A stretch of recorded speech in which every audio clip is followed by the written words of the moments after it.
Pertanyaan berikutnya, bagaimana pemerintah bisa menyeimbangkan prinsip good governance dengan menghormati budaya lokal seperti dalam kasus masyarakat Baduy yang menolak modernisasi tanpa mengorbankan kemajuan masyarakat tersebut? Ya, tentu saja pemerintah itu harus menjalankan pertama undang-undang dan peraturan-peraturan ya yang berlaku itu kan. Ini adalah good governance ya kan. Jadi mengatur pemerintahan itu harus bagus supaya adil dan sejahtera. Jadi good governance itu nomor satu. Lalu nomor satu itu sunatnya lah begitu ya. Ini memperhatikan local wisdom, ya kan, Betul. supaya ya kebersamaan ya kesatuan itu terpelihara. Maka dipeliharalah soal local wisdom, masalah Baduy, masalah mana kan begitu. Mungkin kalau local wisdom itu tidak melanggar hukum, nah bisa disatukan itu. Betul. Tapi kalau melanggar hukum, apalagi hukum dasar, tentu saja pertama-tama diberikan pencerahan, pembinaan, ya. Dan masyarakat itu baik. Ya, dengan pencerahan, terus apalagi diberikan insentif pembinaan bisa itu kan. Bisa diarahkan Dikaitkan misalnya ini local wisdom ini kalau plus kepatuhan dengan good governance, maka ada insentif misalnya kan, bisa. Jadi dua hal itu bisa disatukan. Tapi yang pertama adalah good corporate governance, karena itu perintah dari undang-undang, iya kan. Wallah. Baik, terima kasih atas penjelasannya. Pertanyaan berikutnya terkait teknis menghafal Al-Quran. Terkadang kita lupa saat mengulang-ulang, maka kita ambil sebuah pensil dan dikasih garis di ayat-ayat ataupun dibulatin. Apakah hal itu diperbolehkan? Ya, tentu al-mujahadah itu semangat yang paling dihargai, ya, semangat untuk beribadah. Yang paling tinggi adalah semangat untuk Al-Quran. Makanya ada ayat tentang walaqad yassarnal Qur'an lidzikri. Allah sendiri memudahkan Al-Quran, ya kan, supaya ada upaya begitu kan. Hadis yang lain itu Rasulullah SAW memberikan insentif mereka yang belajar Al-Quran itu sangat sungguh-sungguh, bahkan sangat susah gitu kan, itu diberi insentif, pahalanya lebih gede. Ya, jadi pahala asyak, ya sulit, dan pahala at-tata'tu, ya kan, belepotan, itu ada pahalanya, ya itu kan. Jadi itu justru mengundang pahala, ya kan. Apalagi kalau hanya bikin catatan itu termasuk ikhtiar, ya kan. Ya mungkin ditulis, ya kan, ini ayat sekian, ini kalimat pertama di ayat ini, kalimat terakhir. Itu ada ayat Al-Quran, mushaf Al-Quran itu yang dibikin begitu, di terbitan begitu kan, pakai warna digariskan. Itu satu upaya kesungguhan. Itu boleh, ya kan. Tentu semakin tidak mengganggu keindahan Al-Quran, tidak sampai dicoreng-moreng, ya kan. Itu hanya seni penanda saja, itu boleh, insya Allah. Baik, terima kasih atas penjelasannya. Pertanyaan berikutnya yaitu bagaimana hukumnya jika seorang anak bunuh diri sebelum balik, dan bagaimana balasannya, apakah ia akan disiksa ataukah ke surga? Ya, bismillahirrahmanirrahim. Ini aneh. Yang banyak sekarang itu yang dibunuh, ya kan. Orang bunuh diri itu karena ada kemauan kan. Yang belum balik itu biasanya belum jelas kan, maunya kemana. Tapi ya kebalikannya mulai sudah ngerti, ya dia stres atau bagaimana, ya banyak kan, seperti itu, tertekan, tertekan. dibully, ya kan, ya bunuh diri, ya bahkan ya mahasiswa atau dokter juga kan banyak yang bunuh diri gara-gara dibully. Tapi kalau anak di bawah umur belum ngerti, itu belum masuk sesungguhnya, belum ada pilihan. Iya. Membunuh atau bunuh diri itu soal pilihan. Dan pilihan yang berat, ya kan? Rada sulit. Agak sulit. Agak sulit ya. untuk anak belum balik. Jadi faktornya apa juga? Ya itu makanya soal irodah atau willness itu ada dan harus kuat. Iya. Menyakiti badan jasmani saja itu kan harus ada kemampuan, kemauan. Coba kamu Motifnya tusuk apa? itu badanmu, tentu yang ngerti juga mikir kan, oh kenapa harus menusuk badan saya kan, apalagi ya membunuh kan. Jadi itu tidak terbayangkan kecuali dengan satu iradah yang kuwah, yang qawiyah, bahkan yang mukhiroh, yang memaksakan, mungkin karena ada tekanan-tekanan yang lain, ya kan, lebih kuat, ya. Kalau ini kan kalau lagi, ya kan, terjadi bagaimana? Kalau mafqudul iradah itu tidak ada hukum. Hukum itu dia itu salah, kemudian dia diproses itu karena atas kemauannya. Ya. Kalau tidak karena terpaksa, itu yang memaksanya yang memang berdosa kan. Jadi mafqudul iradah, tidak ada kemauan. Ya. Kalau tidak ada kemauan, mudah-mudahan itu adalah termasuk yang afwun, ma'fu anhu, insyaallah dimaafkan, ya kan. Oleh karenanya nanti di akhirat itu ada surga, ada neraka. Nah itu surga bagi orang-orang yang taat, ya kan. Neraka bagi orang-orang yang maksiat, ya orang-orang yang taat itu semuanya masuk surga insyaallah.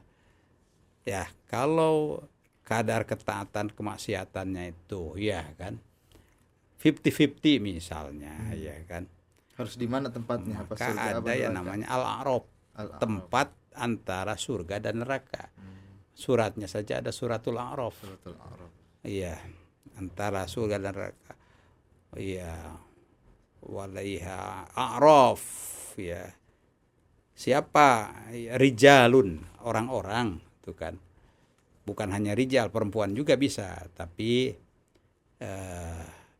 tasawat baina sayyiat wal hasanat, begitu Ibnu Katsir menyebutkannya. Jadi atau Ibnu Abbas, ya, sahabat, ya. Jadi mungkin sebagian orang itu kebaikannya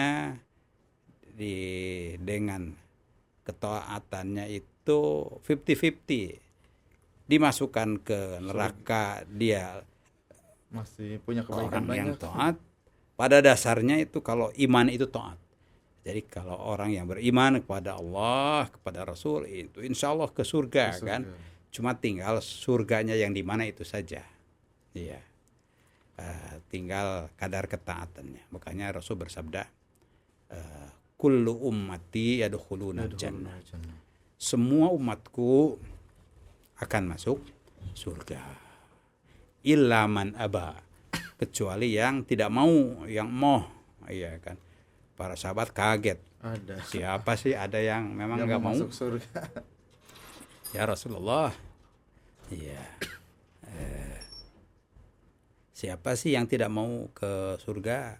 Rasul menjawab, man ata'ani yadkhulul jannah. Siapa yang taat masuk surga. Masuk surga. Iya. Waman asoni, siapa yang maksiat, ya faqad aba, berarti dia tidak mau, ya kan. Jadi soal irodah lagi tadi, ya kan, adakah irodahnya dia untuk menyakiti atau tidak menyakiti Sebab iradah itu bagian ya dari tentu saja penerimaan terhadap ya arahan Allah Subhanahu wa taala. Ya, aqimis sholat, tegakkan sholat. Ada nggak di sini iradah? Oh, ada. Ya dia taat ya kan.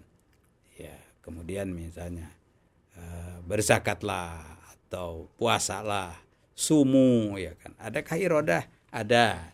Taat dia ibadah. Jadi iradah itu dasar ketaatan dan dasar ibadah. Begitu insyaallah. Baik, terima kasih atas pencerahannya. Pertanyaan berikutnya terkait ayah saya mempunyai toko dan memaksa saya untuk duduk di sana seharian ataupun dipaksa untuk menjaga toko, dan beliau menghabiskan harinya di kafe ya. Sedangkan saya merasa tidak sama dengan teman-teman yang lain, bisa jalan, bisa main ya. Apakah hal itu diperbolehkan ketika kita memaksa anak kita untuk bekerja? Ya, itu soal pendidikan ya kan. Soal memaksa itu ya kan untuk sesuatu yang wajib ya kan, dan menghindari yang kemudaratan itu boleh dengan metode yang agak kencang sampai memaksa ya kan. Tapi kalau seperti ini untuk nungguin dagangan toko yaitu mungkin dengan bahasa saja ya didiskusikan kan? Didiskusikan ini dan seterusnya. Ini kayaknya kan ini nggak paham anaknya, nggak paham sedang dididik gitu. Itu ya orang tuanya juga bagaimana menjelaskannya supaya ini toko ini untuk kamu misalnya nantinya kan kamu yang ngelola nantinya kamu gitu. yang ngelola. Nah kalau dengan bahasa itu Pasti ada semangat ya kan. Jadi itu cara dan bahasa itu menjadi penting. Penting komunikasi ya. Cara menyampaikan, bahasa ya yang menyertai itu penting. Itu manusia itu begitu. Dalam komunikasi itu soal bahasa dan cara ya. Berarti masalahnya ini di komunikasi ya. Ya, masalah komunikasi. Lalu tadi ada terkait hukum ya. Ya karena tidak ngasih upah, ya udah, ya kan harus makan dan lain-lain ya kan. Teman-temannya juga mungkin pada jajan. Bagaimana itu? Ambil itu aja. kebutuhan pokok itu boleh kayak ngambil begitu kan. Dulu ada kejadian di masa Rasulullah SAW itu Abu Sufyan ya sebelum masuk Islam itu termasuk tokoh yang pelit gitu kan, sama istrinya pelit. Iya, kekayaannya banyak, namanya kan tokoh masyarakat. Tapi ya pelit, tidak mau memberikan belanja atau apa. Ya, tapi kebutuhan hariannya kan harus dipenuhi. Betul. Ya untuk anak-anaknya juga. Ya, ada inisiatif dari istrinya, udah ngambil aja kan begitu. Dikasih uang. Gitu. Lalu tanya kepada Rasulullah setelah istrinya beriman, ya kan bertanya, ya Rasulullah, Abu Sufyan ini laki-laki yang pelit, syahih, pelit, ya. Sedangkan belanja harian, ya kan, itu harus ditutupi. Ya. Bagaimana ini? Bolehkah saya ngambil? Begitu kan? Ya, dijawab Rasulullah. Kalau begitu masalahnya, ya boleh kamu ngambil mayakfiki wayakfi waladaki, kan begitu. Ambil yang cukup, ya cukup untuk keperluanmu dan untuk keperluan anakmu. Ya bisa dihubungkan dengan ke situ. Kalau ini anaknya ini tukang ini butuh untuk makan dan lain-lain, ambil. Ya bagusnya kan disampaikan. Tapi walaupun akhirnya tidak sempat disampaikan, itu tidak berdosa karena itu merupakan hak ya kan. Hak itu. Wallahu a'lam. Baik, terima kasih atas pencerahannya. Pertanyaan berikutnya, kami sudah memaklumi bahwa pendapat ahli ilmu yang terpilih adalah wajibnya menutup wajah ya bagi kaum wanita. Namun ada beberapa kondisi yang mana kaum wanita terpaksa membuka penutup wajahnya ataupun cadarnya. Bolehkah memberikan penjelasan terkait itu? batasan Ya, aurat wanita. aurat wanita itu jelas wajib ditutupi. Kewajiban itu hal yang mendasar. Tapi kewajiban dalam Islam itu kewajiban terhadap Allah saja ada keringanan, ya kan? Apa? Wajib sholat, wajib puasa, wajib zakat, wajib ya apa saja kan ada keringanan dalam kondisi ya situasional atau kondisional. Kondisional yaitu yang bersangkutan itu tidak mampu, ya. Situasional, kondisi luaran objektif itu membuat ya yang bersangkutan itu berat gitu kan. Nah, itu intinya, itulah disebut dengan halatul idtiror. Ya, halatus al masyaqqah wal idtiror. Halatul masyaqqah wal idtiror baik sifat kondisional maupun situasional itu ma'fuun anha. Jadi dimaafkan. Sebab ya ulama itu setelah mengkaji itu menyimpulkan bahwa la taklifa kan ala taklifa bima la yutaq, tidak ada taklif dengan hal-hal yang memberatkan. Dasarnya agama itu yusrun. Dan taisir dan menyenangkan, tafrih ya kan, taisir dan tafrih. Jadi hal yang keluar dari itu ya agama memberikan keringanan. Keringanannya dengan mengurangi kadar, dengan mengurangi berapa harinya kan begitu ya kan, sampai iskot ya menggugurkan. Gitu, itu hak-hak Allah kepada hambanya, termasuk juga dengan ya siapa sih yang diuntungkan dengan satrul aurah ini perintah Allah, tapi yang diuntungkan yaitu manusia sendiri, yaitu hifdzu al-ird ya, memelihara kehormatan, termasuk memelihara as-salamah, keselamatan. Sebab banyak kejadian dari kurang diperhatikannya masalah itu kan, ada pembunuhan, ada iya kan, dan banyak yang belum selesai juga sudah 8 tahun itu karena ya masalah itu ya kan. Jadi mengikuti agama itu fihi salamah ya, ada keselamatan ya kan. Tapi ketika manusia itu menjadi ada masyaqqah ya, berat ya, maka di situ ada al-afu. Al-afu itu bisa takhfif, diringankan. Ini semua situasi harus begini ya, tapi situasinya ya udah karena itu diringankan ya kan. Seperti berobat misalnya ke dokter ya kan, ya tentu saja dokter ya perlu apalagi bagian fisik misalnya kan, ya harus dibuka ya kan, ya itu kan. Jadi biqadri ala qadri darurah itu ya fiha al-i'fa, dimaafkan. Cuma jangan ya pura-pura kedaruratan, tidak. Yang tahu ini darurat terpaksa kan, bisa ya kondisional, bisa situasional. Kondisional ini yang bersangkutan itu sakit, kalau ya ditutup, mungkin penyakitnya tidak cepat sembuh lama, itu kan kondisional. Atau ya situasional, yaitu tadi ya berobat ya, karena ke dokter, itu situasional. Atau melakukan kesaksian di persidangan ya kan, ya karena peraturan hukum ya ini ya, harus terlihat siapa ini saksinya, siapa dan seterusnya. Harus jelas. Ya itu adalah situasional. Jadi hal-hal yang, dan itu adalah keperluan untuk kehidupan yang baik ya kan. Wallahu alam.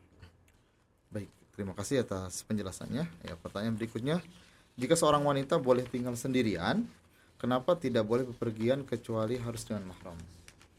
Ya itu dasarnya hadis kan.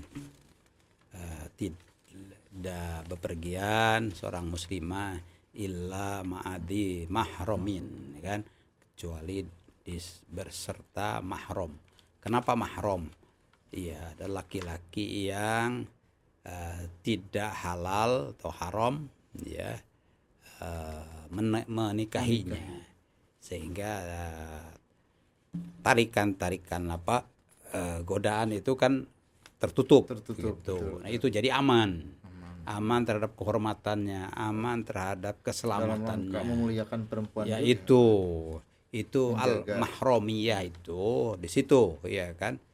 Semangat al-mahromiyah itu adalah al-hifaz, ya, dan keselamatan dan takrib, menghormati. Itulah pentingnya mahram, ya. Kalau orang lain yang berangkat dengan perempuan itu kan bisa saja ya mengganggu, kan, dan seperti yang banyak terjadi itu mengganggu begitu. Jadi keselamatan itu tentu saja Allah amanatkan supaya setiap insan, apalagi perempuan, dijaga keselamatannya. Maka Allah wajibkan itu soal al-mahromiyah itu, al-mahromiyah. Wallahu a'lam. Baik, terima kasih atas penjelasannya. Pemirsa yang berbahagia, alhamdulillah pertanyaan-pertanyaan yang masuk telah dijawab. Untuk itu mari kita tutup dengan doa untuk menambah keberkahan.